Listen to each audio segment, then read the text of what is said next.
જંગલ છોડ્યા પછી ઇલા સુદ્યુમ્નનું સ્ત્રી સ્વરૂપ ખૂબ જ મોહક અને સુંદર દેખાતી હતી.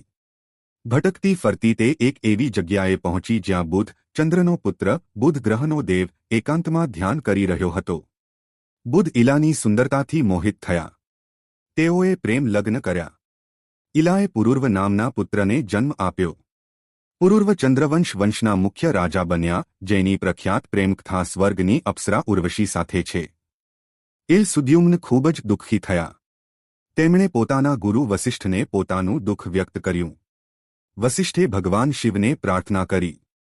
શિવે શ્રાપ સંપૂર્ણપણે દૂર કર્યો નહીં, કારણ કે તે એક લીલા કાર્ય હતું. સુદ્યુમ્ન 1 મહિના માટે પુરુષ સ્વરૂપમાં રહેશે અને બીજા મહિના માટે સ્ત્રી સ્વરૂપમાં રહેશે.